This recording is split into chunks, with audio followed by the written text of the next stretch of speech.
Sa gitna ng makapal na usok at naglalagablab na labanan, lumitaw ang tunay na kalaban.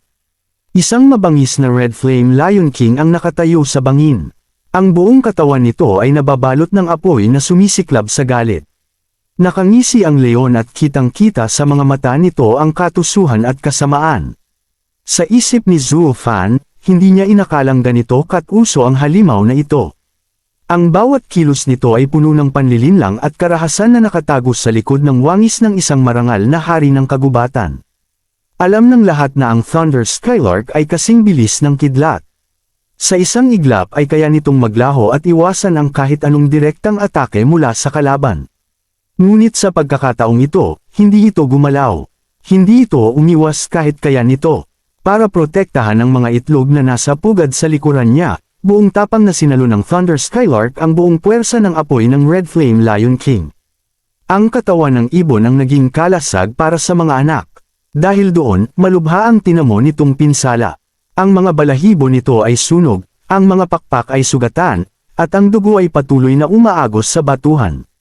Sa ibaba ng bangin, lumuhod si Xe Tianyang. Ang kanyang mahabang asul na buhok ay gumagalaw sa mainit na hangin at ang kanyang puting kasuotan ay may bahid na ng alikabok at dugo. Sa tabi niya ay nakatayo si Zhuo Fan na nakabalabal. Mahigpit ang hawak ni Zhuo Fan sa kanyang kamao at ang kanyang mga mata ay nakatutok sa Thunder Skylark. Sa puso ni Zhuo Fan ay may nabuong matinding determinasyon. Kailangan niyang iligtas ang Thunder Skylark. Kailangang mabuhay ng ibon dahil ito ang susi sa kanyang plano para sa Luo Lake Canyon. Ngunit bago pa man makakilos si Zhuo Fan, biglang nanlaki ang mga mata niya. Ang kanyang mukha ay napuno ng pag-aalala at pangamba. Hindi maganda ang nangyayari. Sa harapan nila, muling umatake ang Red Flame Lion King. Naglabas ito ng isa na namang bowl ang apoy mula sa bunganga. Ngunit ang bowl ang apoy na ito ay mas malaki, mas mainit, at mas mapanganib kaysa kanina. Ang liwanag nito ay kayang bulagin ang sinuman at ang init ay kayang tunawin ang bato at bakal. Bumulusok ang nag-aalab na kapangyarihan mula sa langit. Diretso ang punteriya nito sa sugatang Thunder Skylark na nakahandusay sa lupa. Sa ilalim ng ibon ay ang mga itlog na pinuprotektahan nito. Kapag tumama ang atake na iyon, walang matitira. Magiging abo ang Thunder Skylark at ang mga anak nito sa isang iglap lamang. Sa gitna ng paparating na kapahamakan, sabay na kumilos sina Zhuo Fan at Xe Tianyang. Walang salita ang lumabas sa kanilang bibig pero pareho ang kanilang naisip. Kailangan nilang tumakbo. Walang pag-aalinlangan na tumakbo ang dalawa palayo sa lugar. Ang mga paa nila ay mabilis na kumikilos sa batuhan habang ang bowl ang apoy ay papalapit ng papalapit sa lupa. Samantala, ang Thunder Skylark ay walang magawa. Nakahandusay lamang ito at naghihintay sa tiyak na kamatayan habang pinuprotektahan pa rin ang mga itlog. Ngunit biglang gumuhit ang isang matinding kidlat mula sa itaas. Ang kidlat ay kulay asul at napakaliwanag na parabang pinunit ang kalangitan. Bumaba ito mula sa ulap na may layuning hiwain ang bowl ang apoy ng Red Flame Lion King. Ito ang huling atake ng Thunder Skylark. Isang desperadong galaw ng isang ina para sa kanyang mga anak. Nang makita iyon, nagdilim ang mukha ni Zhuo Fan. Sa isip niya ay pumasok ang pangalan ni Ning Er. Alam niyang delikado ang batang babae sa ganitong labanan. Umiling si Zhuo Fan sa sarili. Sinabi niyang kailangan ng kalimutan ni Ning Er ang mga eto. Dagdag pa niya na hindi nila kayang tulungan ang itlog sa ganitong sitwasyon. Masyadong mapanganib ang labanan ng dalawang level 6 Spirit Beast para sa isang mortal na katulad ni Ning Er. Sa di kalayuan, nanlalaki ang mga mata ni Ning Er. Ang buong eksena ay nasaksihan niya mula sa kanyang pinagtataguan. Sa refleksyon ng kanyang mapupulang mga mata, malinaw nakita ang imahe ng sugatang Thunder Skylark na pilit lumalaban.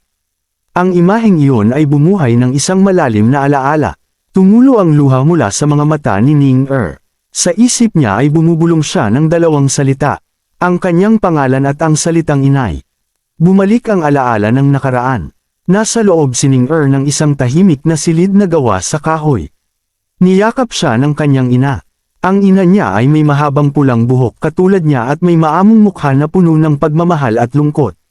Sinabi ng kanyang ina na malaki na siya ngayon. Na hindi na siya pwedeng manatili sa bahay habang buhay. Na kailangan na niyang harapin ang mundo sa labas. Ngunit ang batang si Ning Er ay umiyak at sumigaw.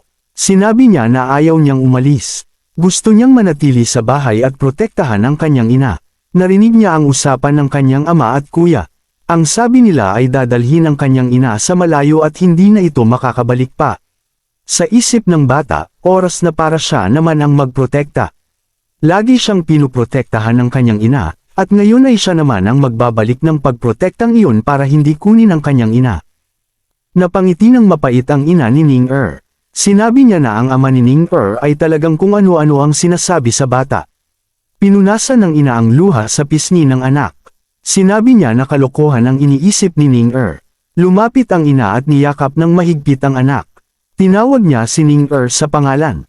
Hinaplos niya ang buhok ng bata at humingi ng isang pangako. Isang pangako lang ang hiningi niya. Kapag nawala na siya, kailangang alagaan ni Ning-er ang sarili niya. Kailangan itong maghanap ng mabubuting kaibigan. Kailangan itong huwag hayaang mag-isa. Sinabi ng ina na iyon ang pinakakinakatakutan niya. Ang maiwang nag-iisa si Ning-er sa mundo. Umiiyak pa rin si Ning-er. Tinanong niya ang ina kung paano kung hindi siya magkaroon ng kaibigan. Nakiusap siya na huwag nang umalis ang ina. Tinanong niya kung hindi na ba siya mahal ng kanyang ina. Ngumiti ang ina at sinabing kalokohan iyon. Sinabi niya na mahal niya si Ning-er. Sinabi niya na basta maging mabuti si Ning-er sa lahat, siguradong magkakaroon ito ng mabubuting kaibigan. Makikilala nito ang mga taong mahalaga sa kanya. Darating ang tao na handang makipaglaban at mamatay para sa kanya. At kahit wala na ang ina, kahit nasa malayo na ito, masaya nitong babantayan si Ning-er. Yakap ng ina si Ning-er habang sinasabi ang mga salitang iyon. Sinabi ng ina na mula sa kabilang mundo, masaya niyang babantayan ang anak. Bumalik ang kasalukuyan. Muling bumagsak ang kidlat ng Thunder Skylark mula sa langit. Ito ang huling atake ng ibon para sa mga itlog. Ang kidlat ay bumulusok pababa at tumama sa bowl ang apoy ng Red Flame Lion King. Isang malakas na pagsabog ang nangyari. Ang liwanag ay nakakasilaw at ang tunog ay bumingi sa buong kabundukan. Ang lakas ng enerhiya ay nagpatalsikan ng bato at alikabok. Ang init at kidlat ay naghalo at lumikha ng isang dambuhalang alon ng pagkawasak. Sa gitna ng usok, tumakbo si Ning-er. Walang takot sa kanyang mukha. Ang mga mata niya ay puno ng luha pero determinado. Sumigaw siya ng malakas. Gulat na gulat sina Zuofan at Xe Tianyang nang makita si Ning-er. Sabay silang sumigaw ng pangalan ng bata. Walang pag-aalinlangan na hinarap ni Ning-er ang nag-aapoy na kamay ng Red Flame Lion King. Tumayo siya sa harap ng sugatang Thunder Skylark. Gusto niyang protektahan ang ibon, tulad ng ginawa ng Thunder Skylark sa mga itlog. Sumigaw si Xe Tianyang at tumakbo papunta kay Ning-er para iligtas ito.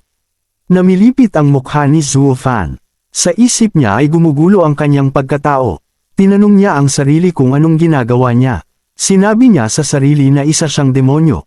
Isang demonyo na handang isugal ang lahat para sa dalawang ordinaryong nilalang lamang. Ngunit sa kabila noon, may isa pang tinig sa loob niya. Pareho silang kanya. Pareho silang pag-aari niya. Si Ning-er at si Xe Tianyang ay kanya. Tumayo si Zuofan ng matatag. Sa isip niya ay binuo ang desisyon. Hindi niya isusuko ang kanya. Hindi niya hahayaang may kumuha sa mga taong itinuturing niyang pag-aari niya. Nagdilim ang kanyang mga mata at ang pupil niya ay namula na parang dugo. Inamin niya sa sarili na siya ang demonyo. At kahit mamatay siya sa labang ito, haharapin niya ang kalaban. Sa gitna ng kadiliman at usok, tumindig ang tinig ni Zuofan. Isang tinig na puno ng galit at determinasyon. Haharapin niya ang Red Flame Lion King ng harapan.